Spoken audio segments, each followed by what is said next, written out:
نحمده ونصلي على رسوله الكريم عن عبد الله بن عمرو رضي الله عنهما أن رجلا سأل النبي صلى الله عليه وسلم أي الإسلام خير قال تطعم الطعام وتقرأ السلام على من عرفت ومن لم تعرف ربي اشرح لي صدري ويسر لي أمري واحلل عقدة من لساني يفقهوا قولي يا ربي صل وسلم دائما أبدا على حبيبك خير الخلق كلهم. Respected elders, young brothers, friends, and my brothers and sisters, I began explaining hadith narrated by Abdullah bin Amr radiallahu ta'ala anhu last week's session, in which a man, a Sahabi, asked Prophet sallallahu alaihi wasallam which deed, which act is superior in the sight of Allah subhanahu wa ta'ala. So Rasulullah sallallahu alaihi wasallam replied, you feed people. And last week I explained regarding feeding people. And then he said, وَتَقْرَأُ السَّلَامُ عَلَى مَنْ عَرَفْتَ وَمَنْ لَمْ تَعْرِفْ. You offer your greeting to whom you know and to whom you do not know. In this day and age, when we look at our own selves, around us, our Muslim society, we will find ourselves in a situation that we give salam one another on the basis of how much we know one another, on the basis of the relationship we have one another. But the hadith tells us the salam which we give to one another, it should not be on the basis of how much we know one another. It should be on basis on the iman. Because the demand of our iman which is in our hearts is that when we meet a Muslim, whether we know him or we don't know him, we should give him a salam. Salam is such a blessing for this ummah. Each and every community, when they meet one another, each other, in order to express their love for each other, they have these words when they meet one another. Even in the days of Jahiliyyah, Imran bin Hussein radiallahu ta'ala anhu narrates that in the days of Jahiliyyah, when we used to meet one another, we used to say, An'amallahu bika aynan. May Allah grant your eyes coolness. Or we would say, An'im sabahan.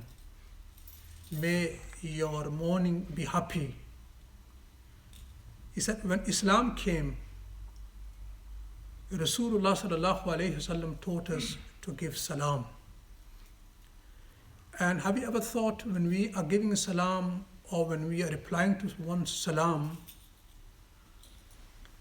this salam is not only a greeting,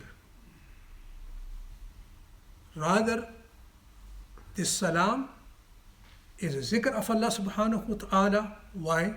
Because one of the names of Allah subhanahu wa ta'ala is salam, which means the guardian. When we give salam to someone, we are mentioning the name of Allah subhanahu wa ta'ala.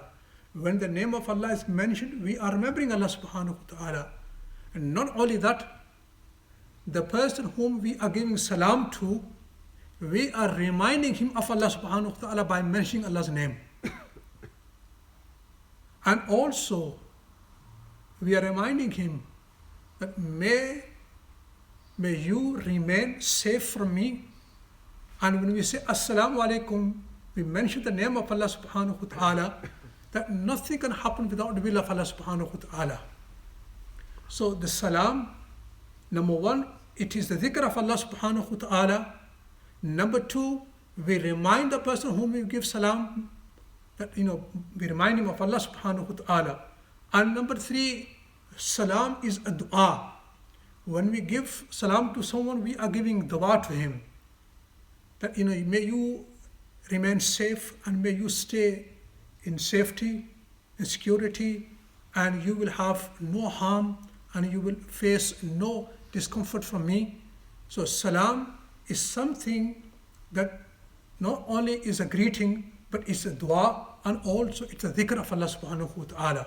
So how blessed this ummah is, that Allah subhanahu wa ta'ala has given us such words when we meet one another, that by just one word we make a dua for someone, and also at the very same time we remember Allah subhanahu wa ta'ala. Now, as I said, in this day and age, we only give salam to those whom we know. But when we look at our predecessors and our ancestors, and when we look at our aslaf, we find them, they were so eager and keen to do each and every good deed. They wouldn't waste time in doing a good deed. It is mentioned that Maulana Riaz Ali Deobandi rahmatullah alayhi, Maulana Riaz Deobandi rahmatullah alayhi, it was his noble habit. They say that whenever he would come across anyone, small or big, he would be the first one to give salam. In a hadith of Prophet sallallahu alaihi wasallam, it is mentioned, "Inna awla nasi billahi man bada bis salam." The person who gives salam, who offers salam first, he is nearest to the rahmat of Allah subhanahu wa ta'ala. He is very near to Allah, meaning very near to the rahmat of Allah subhanahu wa ta'ala, the one who offers salam first. Maulana Riaz Ali rahmatullah alayhi, it is mentioned that, as I said, that sometimes his students, they would decide with each other, now today, when we are going to meet our Ustadji, we will make sure that we give him salam first. Because he never gives anyone a chance to give salam first. Whenever he meets anyone, regardless who they are, we would be the first one to offer us the salam. So they would, they would say to one another that today if we meet our Ustadji, we will be the first one to give him salam. We won't give him the chance to give us salam first. But when they met him, they found him the one who gave salam first. Why? Because these personalities, what they had in their minds, they had these verses in their minds where Allah says, وَصَارِئُ إِلَى مَغْفِرَةٍ مِّن رَبِّكُمْ وَجَنَّةٍ أَرْضُهَا السَّمَاوَاتُ وَالْأَرْضُ. Race one another towards the maghfirah, forgiveness from your Lord, and towards the Jannat, toward the width of which spans the heavens and the earth. So these people had these verses in their minds, that Allah subhanahu wa ta'ala is a race towards the good deeds. Don't waste time. Today, in terms of our dunya, we will race one another. But when it comes to do the good deeds, then we slack. And then we should just fall behind. But we find our aslafs, in terms of doing good deeds, they would be there. They wouldn't waste even a second. They would be there to do the good deed. So Maulana Riaz Ali rahmatullah alayhi, he would be the one who will always give the salam first. And it is mentioned in the hadith of Prophet sallallahu alaihi wasallam, one of the signs of the Qiyamah. The signs of Qiyamah. Our Prophet sallallahu alaihi wasallam informed us of so many things that will happen before the Qiyamah. And he told us that when these things start happening in the community, in the society, then remember, Qiyamah is drawing near and near. He said, our Prophet ﷺ said, one of the signs of the Qiyamah is a time will come when people will only give to salam to whom they know. And this is happening today. This is happening today. We are giving salam to only those whom we know. When our Prophet ﷺ taught us, As-salamu taqra'u salama ala man arafta wa man lam tarif. You give salam to whom you know and to whom you don't know. And our Prophet ﷺ also, he mentioned the cure. Salam is cure for the arrogance, pride. Anyone who wants to, who wants to cure himself and who wants to get rid of the kibr, the pride from himself, then our Prophet ﷺ said, Al-badi'u bis-salamika bari'u min al-kibr. The one who gives and offers salam first, he is free from the pride. So the ulama, they say, the best ilaj and cure for the kibr is, if anyone finds himself that he has this kibr, he has this disease in his heart, then he should do the ilaj and the treatment of his, of his disease by giving salam to the small ones, to the elders, to whom he know, to whom he doesn't know. He gives salam.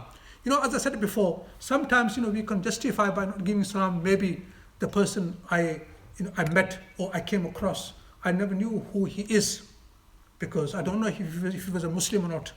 Because I said before, the identity of a Muslim is a hat, a beard, and if a person is wearing, Islamic clothes, then we can say, we can recognize him that he belongs to a Muslim community. He's a Muslim. You can give salam. But sometimes a person is clean shaved and he has no hat, wearing English clothes, and he comes across. We don't know him. We haven't seen him before. We don't know who he is. Then we can say, but we don't know. Maybe he can be a non-Muslim, and if I give him salam, he might mind.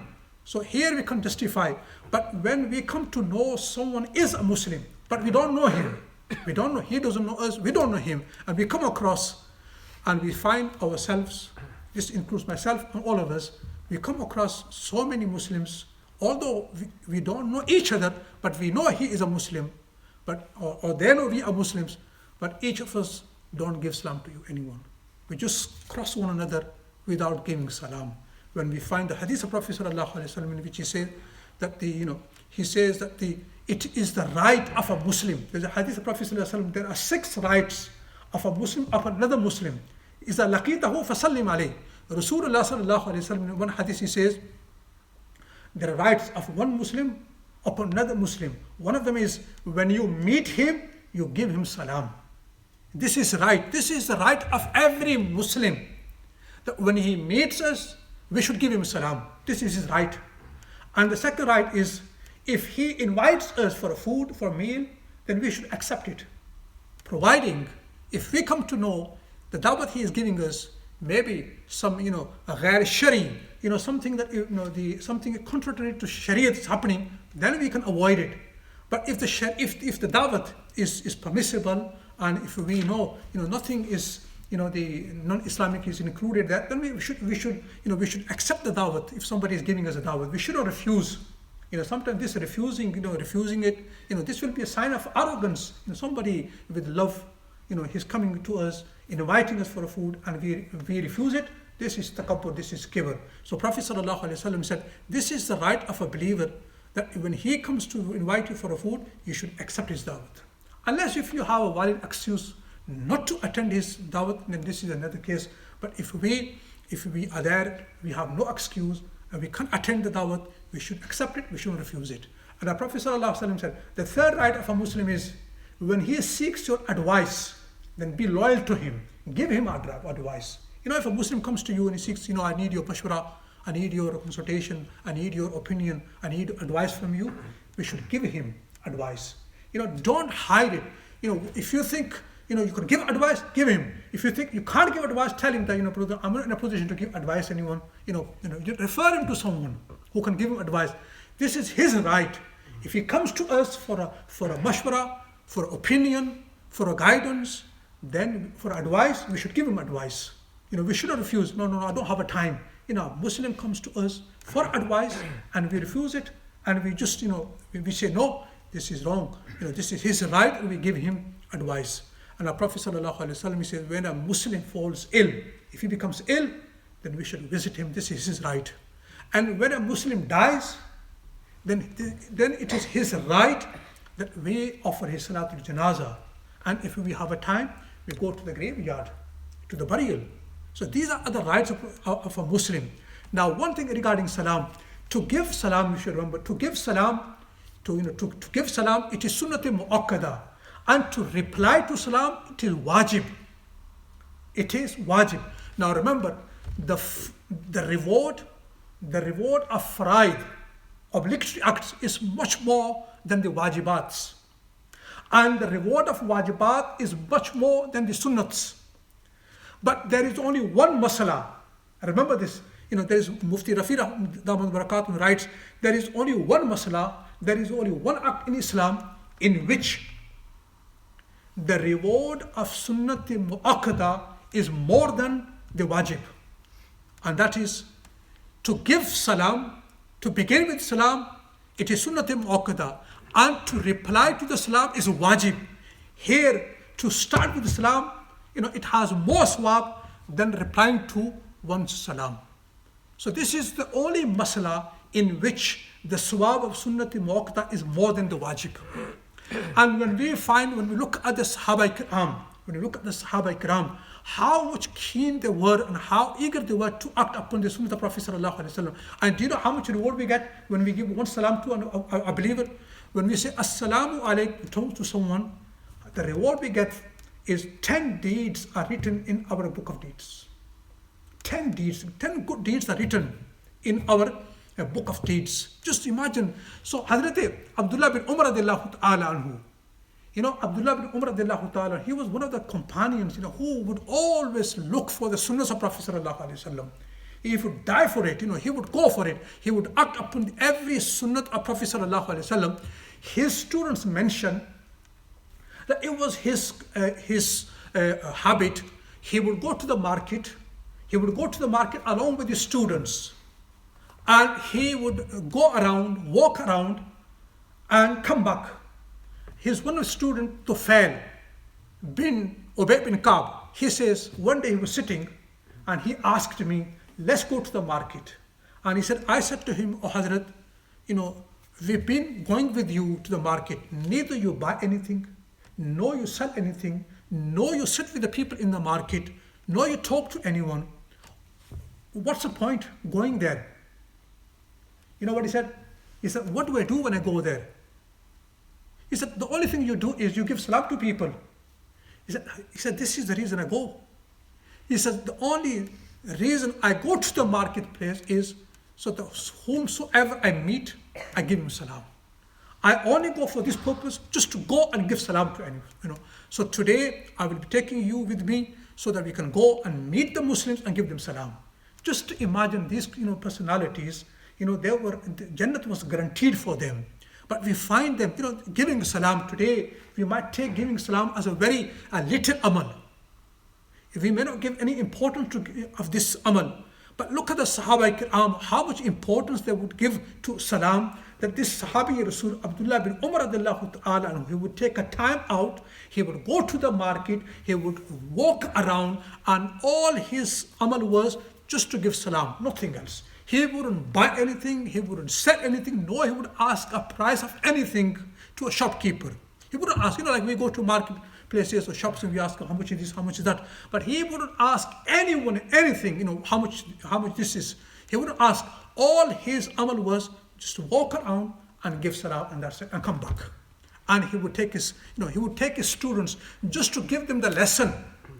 The ulama, they say today, if we are failing to receive the help of Allah subhanahu wa ta'ala when the calamities befall on us, there are so many reasons behind it. There are so many factors behind it. Why the help of Allah delays. Why? One of them is the ulama they mention. One of them is, as Maulana Mufti Rafi mentions, one of them is that we have forgotten the sunnah of Prophet sallallahu alaihi wasallam.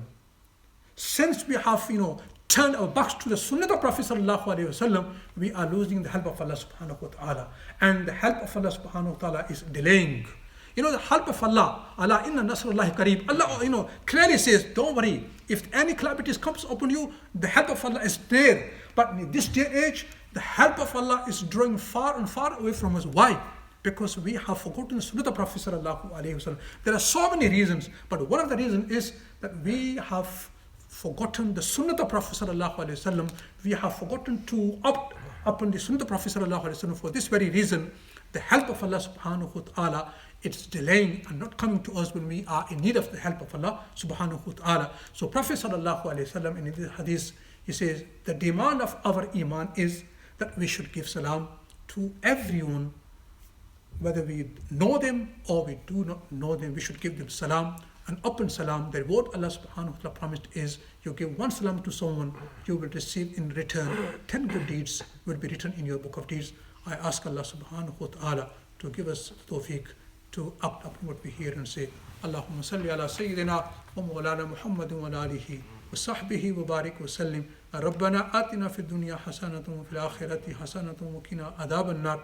ربي اغفر وارحم وأنت خير الراحمين. ربنا تقبل منا إنك أنت السميع العليم وتوب علينا إنك أنت التواب الرحيم. وصلى الله تعالى على خير خلقه محمد وعلى آله وأصحابه أجمعين برحمتك يا أرحم الراحمين.